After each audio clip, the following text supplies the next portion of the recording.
सेना में जवान ज्यादा हैं, ऑफिसर्स कम। आर्मी में करीब 43,000 ऑफिसर हैं और जवान 11 लाख से भी ज्यादा। वो जवान ही हैं जो आगे बढ़कर सरहदों पर लड़ते हैं। उनका हुनर, उनका साहस और उनका कौशल ही जीत भारतीय सेना को दिलाता आया है। और आपको बता दें कि ये जो अग्निवीर योजना है वह ऐसे ही रंगरूट्स के लिए है, ऐसे ही नौजवानों के लिए है जी जो इसको पूरी तरीके से लागू करते हैं। इन्हीं पर ये लागू होने वाली है और इसीलिए हमने तय किया, इसी मुद्दे पर बात करते हैं एक ऐसे चेहरे से, एक ऐसे व्यक्तित्व से जो युद्ध में वीरता के लिए भारतीय सेना का जो उच्चतम सम्मान है, परमवीर चक्र, उससे नवाजे गए हैं। मैं बात कर रहा हूं ऑनररी कैप्टन योगेंद्र यादव की। आपको बता दूं कि करगिल युद्ध में टाइगर हिल्स को फतह करने के लिए कैप्टन यादव ने दुश्मनों की 17 गोलियों को अपने शरीर पर झेला था और इस पराक्रम के लिए परमवीर चक्र से नवाजे जाने वाले वो देश के सबसे युवा सैनिक हैं। वही कैप्टन योगेंद्र यादव मेरे साथ हैं। हमने कुछ देर पहले इस बातचीत को उनके साथ रिकॉर्ड किया है। कैप्टन यादव से मेरा पहला सवाल यही पूछना चाहा कि आप अग्निपथ योजना को जो सरकार ने एक हफ्ते पहले लागू करने की घोषणा की है, उसको आप किस नज़र से देखते हैं? अब इसमें भी क्लैरिफाई करना सरकार को जरूरी होगा कि कहीं ना कहीं उनके बच्चों के और माँ बाप के तो कम से कम एक मन के अंदर शंका है कि 4 साल के दौरान अगर मेरा वो अग्निवीर माँ भारती के लिए शहीद हो जाता है तो जो एक सरकार ने एक अमाउंट रखा है कि हम शहीद होने वाले जवान को, अग्निवीर को इस तरह का इतना अमाउंट देंगे, क्या उस अमाउंट से वो परिवार या उसके माता पिता या उसकी बीवी और बच्चा उस जीवन को जी पाएंगे? उनके लिए मेरी मांग है सरकार से कि उनके लिए कम से कम पेंशन का प्रावधान होना चाहिए। दूसरी एक और मेरी जो है सरकार से और एक और प्रार्थना है, उनको मांग है कि लड़ाई लड़ेगा जवान, जब जाएगा उसमें जोश है, जुनून है, माँ भारती के लिए अपने आप को समर्पण की भावना है, तभी तो वो सेना के अंदर, चाहे वो 2 साल या 3 साल या 4 साल के लिए आ रहा है, लेकिन उसके अंदर देशभक्ति और राष्ट्र प्रेम भरा हुआ है। अगर वो अपने कार्य को करता हुआ विकलांग हो जाता है तो उसको भी जो है पेंशन का प्रावधान होना चाहिए। ये देश के, क्योंकि जब आएंगे तो इसको समझना पड़ेगा कि जब अग्निवीर वापस आ रहे हैं, जैसे अभी हमारे तीनों चीफों ने जो अनाउंस किया है कि जो हमारे पैरामिलिट्री फोर्सेज हैं उनके अंदर 10% का आरक्षण उनको सुनिश्चित किया गया है। फिर जो बाहर के जो सिविल प्रशासन के क्षेत्रों के अंदर जब ये अग्निवीर वापस आएंगे तो हमारे देश का जो कल्चर है, जो हमारी उस व्यवस्था का कल्चर है, कहीं ना कहीं वो उसमें बहुत बड़ा परिवर्तन आएगा। ये सुनिश्चित है, क्योंकि परिवर्तन आने के लिए जब इसके परिणाम आएंगे तो इसके लिए समय लगेगा। इसके 8-10 साल के बाद में कम से कम इसका जो है ये असर और परिवर्तन देखने को देशवासियों को मिलेगा। तो अभी जो हमें तो सुना आपने कैप्टन यादव को करगिल में परमवीर चक्र से नवाजे गए हैं। सेना ने यह साफ कर दिया है कि आगे जो भी भर्तियां होंगी वो अग्निपथ योजना के तहत ही अब होंगी, यानी जो पहले से लिखित इम्तिहान पास कर रखा हो, जिसका फिजिकल टेस्ट हो चुका हो, वो सब रद्द कर दिया जाना है। इसको आप कैसे देखते हैं कैप्टन यादव? पूछना चाहता हूं भारत सरकार से कि अभी जो पिछले जो है 2 साल पहले हमारे बच्चों ने जो फिजिकल और मेडिकल दिया था, उसका एक साथ जो है तुरंत निरस्त कर दिया गया है। उनकी क्या गलती थी?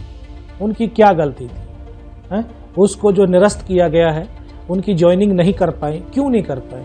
जब तो कोविड का था, तो ठीक है, कोविड का माहौल रहा है, तो कोविड के माहौल के अंदर क्या इलेक्शन नहीं हुए थे क्या? कोविड के दौरान इलेक्शन हुए, लेकिन सेना अपने पहले जवानों को 9 महीने की ट्रेनिंग दिया करती थी। अब अग्निवीरों के लिए कहा जा रहा है कैप्टन यादव की 6 महीने की ट्रेनिंग दी जाएगी। इस फैसले को आप कैसे देखते हैं? 9 महीने के अंदर उस ट्रेनिंग की पूरी प्रोसेस को पूरा किया जाता है, तभी तो उसमें जाकर के एक नया जवान, तभी तो एक सैनिक के रूप में सैनिक बन पाता है। उसको एक उस कार्य प्रणाली के अंदर ढाल दिया जाता है। आप ये देखिए कि आज जो ये मिट्टी की ईंट होती है, उस मिट्टी की ईंट को अगर 10 घंटे में पकाना होता है और 3 घंटे में पका करके हम उसको बाहर रख दे जाएं, तो वो ईंट के अंदर क्या वो सख्तपन रहेगा? क्या उसमें वो ताकत होगी? नहीं होगी ना। तो अगर 6 महीने के अंदर आप 9 महीने का जो है प्रोसेस पूरा करके और उसको भेज रहे हैं, तो वो कहीं ना कहीं अप्रशिक्षित होगा, ना कि पूर्ण रूप से ट्रेंड होगा। कैप्टन यादव, आप जाबाज जवान हैं, आप परमवीर चक्र विजेता हैं। करगिल युद्ध में आपने अपने पराक्रम को दिखाया था। 17 गोलियां आपने अपने सीने पर खाई थी। ये कहा जा रहा है बार बार करगिल की रिव्यू कमेटी की रिपोर्ट के बेसिस पर कि अब सेना को जवान करने की ज़रूरत है, हमारी सेना बुजुर्ग होती जा रही है। मैं आपसे पूछूंगा, आप जब करगिल में थे, मेरे ख्याल से आप 18-19 साल के रहे होंगे जब आप उस लड़ाई को लड़ रहे थे, क्या केवल युवा जोश से वो लड़ाई को जीता जा सकता था? आप क्या कहना चाहेंगे? कारगिल का युद्ध 19 साल की अवस्था में लड़ पा रहा था, और मैं तब लड़ पा रहा था वहां पे टाइगर हिल के ऊपर जब मेरे साथ एक अनुभवी लोग थे, जिनकी सर्विस मेरे से जो है 10-10, 15-15 साल ज्यादा थी, जिनको एक जमीनी अनुभव था। जब जमीनी अनुभव होता है तब वो जो जोश है, वो जोश और अनुभव दोनों का समावेश होकर के तब हम लक्ष्य की प्राप्ति कर सकते हैं। आपने कहा कि कुछ सालों के बाद इस योजना का लाभ दिखाई देगा, लेकिन आखिर में अगर मैं आपसे पूछूं कैप्टन यादव, परमवीर चक्र विजेता, मेरा गर्व है कि मैं आपसे, मेरे लिए बड़ी गर्व की बात है कि मैं आपसे बात कर पा रहा हूं। आखिर इस योजना का, अग्निवीर अग्निपथ योजना है, इसका लब्बो-लुआब आप कैसे देखते हैं? जिस तरह से मैंने आपको ये बयान किया है कि अगर हमारी पहले डिफिशिएंसी पूरी हो और इस तरह की योजना दोबारा जब लागू की जाए तो ये देश के लिए एक बहुत बड़ी गेम चेंजर साबित हो सकती है। लेकिन इसके अंदर ये चीजें होंगी तब ये गेम चेंजर होगी, नहीं तो अन्यथा ये हमारे राष्ट्र की सुरक्षा के साथ कहीं ना कहीं कमजोरी साबित हो। तो कुल मिलाकर कैप्टन यादव ये साफ तौर पर कह रहे हैं, बहुत बहुत शुक्रिया आपका कैप्टन यादव हमसे बात करने के लिए, कि जो डिफिशियंसी यानी जो सेना में रिक्त पद हैं पहले उनको भर दिया जाए, उसके बाद इस योजना को लागू किया जाए। और मैं ये बात इसलिए इंपॉर्टेंस देता हूं इस बात क्योंकि कैप्टन यादव उन्हीं जवानों में से हैं जो आगे जाके फ्रंट पर लड़ते हैं, जिनके लिए ये अग्निवीर योजना बनाई गई है, जिनके फायदे के लिए। और वो खुद कह रहे हैं कि इस योजना का फायदा होगा, लेकिन पहले हमको रिक्त पद भरने होंगे और 8-10 साल के बाद, उसके बाद जब इस योजना को लागू करेंगे उसके 10 साल के बाद इस योजना का फायदा दिखाई दे सकता है।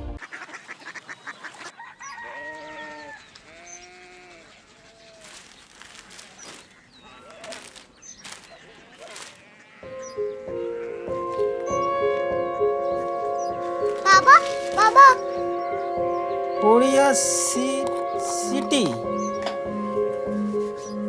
जानी ना।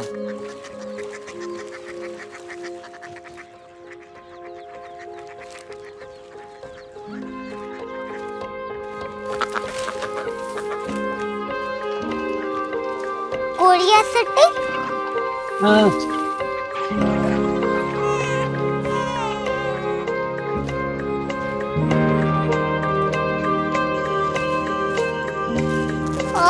कोरिया सिटी कहाँ पे है? शहर अंग्रेजी लगे हैं।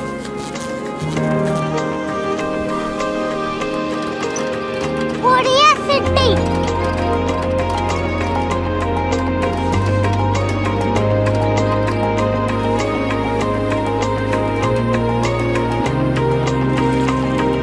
वो बहुत दूर है।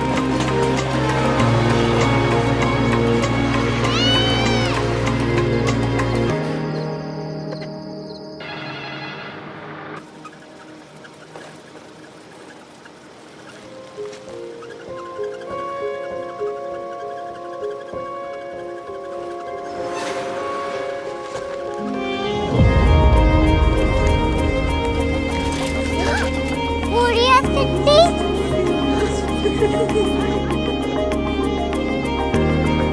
दुनिया को पता नहीं, कुछ लोग बड़े होते हैं। कोरिया सिटी कहाँ है? प्रोफेसर साहब को पता होगा। हो, ये छोटा वाला ग्लोब लगता है और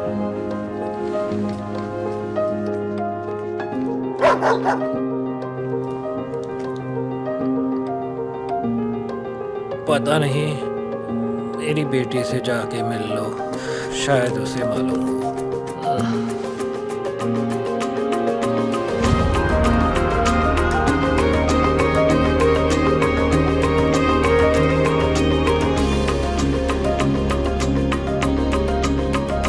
हाय, बाबा ने भेजा है। Come here. Korea city. Korea city नहीं, क्यूरियोसिटी। वो क्या? That's what brought you here? जो तुम्हें यहाँ तक ले आया। क्यूरियोसिटी।